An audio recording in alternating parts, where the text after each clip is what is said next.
Hello guys, welcome to another video of stock market. Friends, Anand Rathi shares and stock brokers limited guys एक upcoming IPO आज के दिन में थोड़ा जानेंगे complete analysis, business model, financial condition, performance, GMP के अंदर चल रहा है, लिस्टिंग कितना मिलेगा, अप्लाई करें या फिर नहीं, फाइनल डिसीजन क्या लेना चाहिए, इन सभी पॉइंट्स को डिस्कस करेंगे। और गाइज ये कोई रिकमेंडेशन वीडियो नहीं है, इसलिए जो भी फाइनल डिसीजन लीजिएगा अपने रिस्क पर लीजिएगा। चलिए फ्रेंड्स वीडियो स्टार्ट करते हैं। आईपीओ 23 सितंबर ओपन हो रहा है आज के दिन, 25 सितंबर क्लोज किया जाएगा। 3 डे आईपीओ है, 5 रुपीज का फेस वैल्यू, 393 टू 414 रुपीज पर शेयर की प्राइस बैंड, 36 शेयर्स के lot size, fresh capital IPO है, 745 करोड़ का इशू साइज, 1.8 करोड़ शेयर्स का इशू किया जा रहा है। 25 रुपीज का एम्प्लॉय डिस्काउंट दिया गया। Book built IPO BSE NSE दोनों एक्सचेंज में लिस्टेड किया जाएगा। और अलॉटमेंट डेट है 26 सितंबर का, 29 सितंबर रिफंड रिलीज किया जाएगा, शेयर्स डीमैट अकाउंट में क्रेडिट होगा। 30 सितंबर लिस्टिंग डेट रखा गया है।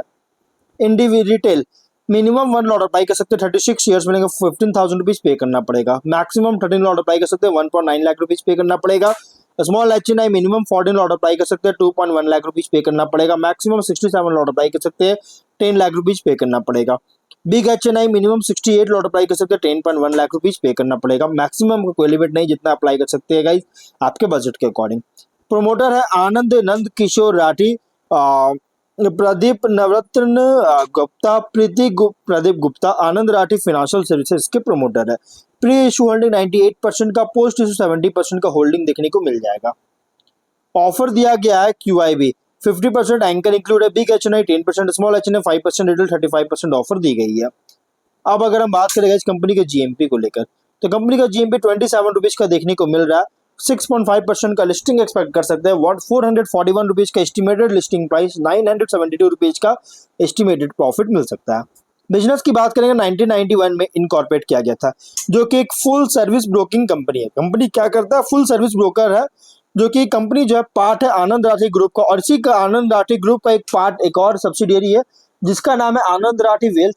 ये ऑलरेडी स्टॉक एक्सचेंज में लिस्टेड है और जो कि फाइनेंशियल सर्विसेज के डाइवर्स रेंज को कैरी आउट करता है आनंद राठी ग्रुप, जिसमें से एक है आनंद राठी वेल्थ और दूसरा है Anand Rathi shares and broker stock broker limited. और कंपनी जो है, इस कंपनी में जिसका मैं बात कर रहा हूँ, इसमें broking services, margin trading, financial product distribution जो कि प्रोवाइड करता है आनंद राठी ब्रांड के अंडर, और ऑफर करता है इन्वेस्टमेंट ऑप्शंस का, equity, derivatives, commodities, currency markets में अलग अलग क्लाइंट्स को।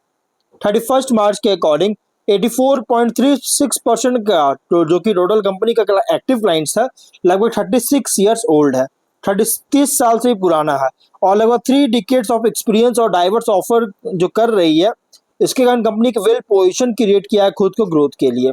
और इसी डेटा के अकॉर्डिंग ब्रोकिंग सर्विसेज लगभग 90 ब्रांचेज, 1125 ऑथोराइज्ड एजेंट्स जो कि इंडिया के 290 सिटीज और ऑनलाइन प्लेटफॉर्म के थ्रू ब्रोकिंग सर्विसेज ऑफर करता है, जिससे क्लाइंट्स अलग अलग सिटीज में से टियर 1, टियर 2, टियर 3 सिटीज में जो क्लाइंट्स है इनको सर्व कर रहा है।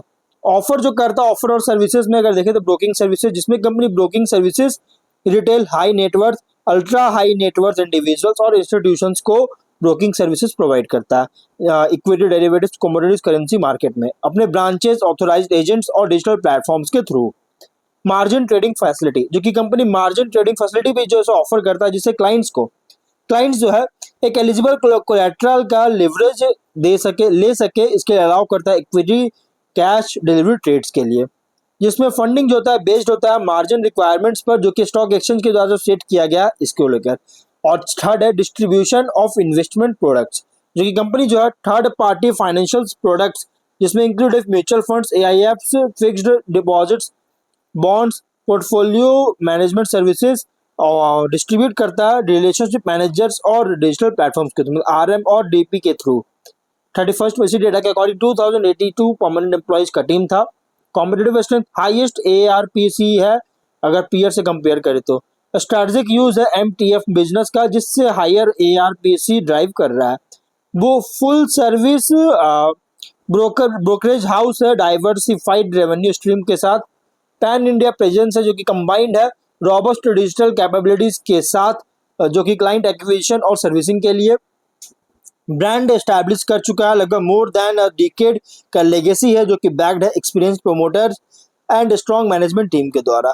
और स्ट्रॉन्ग ट्रैक रिकॉर्ड है फाइनेंशियल परफॉर्मेंस और कंसिस्टेंट ग्रोथ का देखने को मिल रहा है। तो ओवरऑल बिजनेस की बात करें, एक फुल सर्विस ब्रोकरेज हाउस जो है इंडिया में लगभग ओवर 3 डिकेड्स ऑफ एक्सपीरियंस के साथ अपने आप को स्टैब्लिश किया, जो कि एक हाईली कॉम्पिटिटिव फ्रैगमेंटेड सेगमेंट में ऑपरेट रहा। अगर लिस्टेड कंपनी में अगर हम बात करें तो उसके कंपनीज के लिस्टेड है गाइस, पीयर्स में अगर देखें तो Motilal Oswal, IIFL capital financial, Geojit financial और एंजल वन इसके कॉम्पिटिटर है, और 5 पैसा कैपिटल।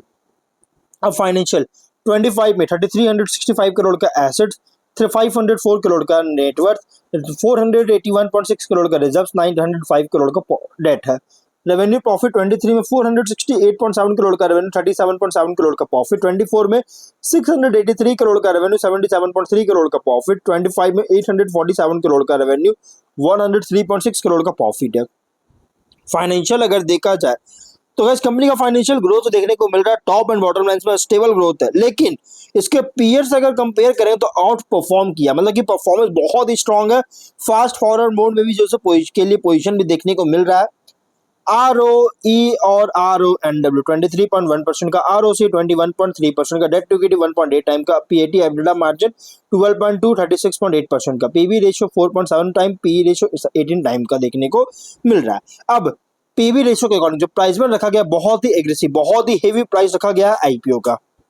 कुछ रिस्की पॉइंट भी है, जैसे एक्सपोजर हो सकता है मार्केट वोलेटिलिटी को लेकर, जिससे ट्रेडिंग और ब्रोकरेज सर्विसेज से जो रेवेन्यू है उसको इम्पैक्ट कर सकता है। रेगुलेटरी एक्शंस या चेंजेस अगर होता है तो इससे बिजनेस ऑपरेशन और कॉम्प्लायंस कॉस्ट को भी अफेक्ट कर सकता है। पास्ट इन्वॉल्वमेंट है NSEL में, जिससे रेप्यूटेशन और इन्वेस्टर कॉन्फिडेंस को भी अफेक्ट कर सकता है। इंटेंस कंपटीशन है फाइनेंशियल सर्विसेज सेक्टर से में अगर देखा जाए, जिसे मार्जिन और क्लाइंट रिटेंशन को भी प्रेशर कर सकता है। और फ्यू और डायरेक्टर्स का, कुछ डायरेक्टर्स ऐसे हैं जो कि इन पर चार्ज्ड सीटेड फाइल किया गया अलग अलग प्रोविजंस ऑफ लॉ के अंडर।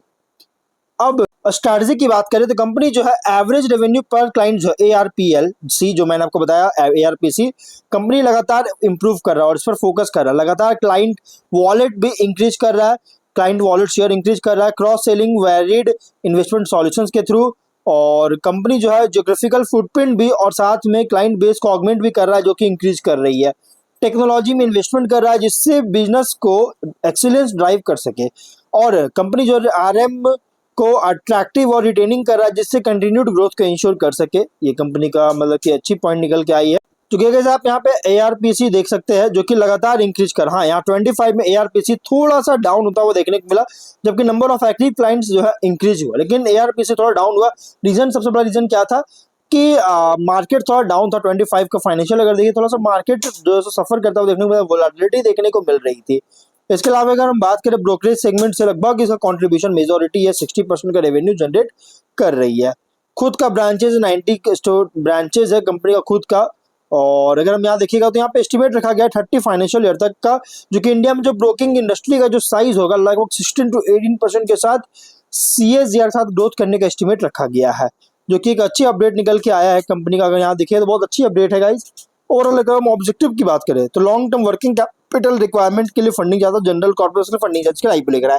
ओवरऑल कंपनी देखा है तो लॉन्ग टर्म के लिए ठीक ठाक है, लॉन्ग टर्म के लिए कंपनी अच्छी है, लेकिन हाँ अगर आप इसमें जो भी फाइनल डिसीजन लीजिएगा अपने रिस्क पर लीजिएगा। ये कोई रिकमेंडेशन वीडियो नहीं, तो मिलते हैं नेक्स्ट वीडियो में। Till then bye bye.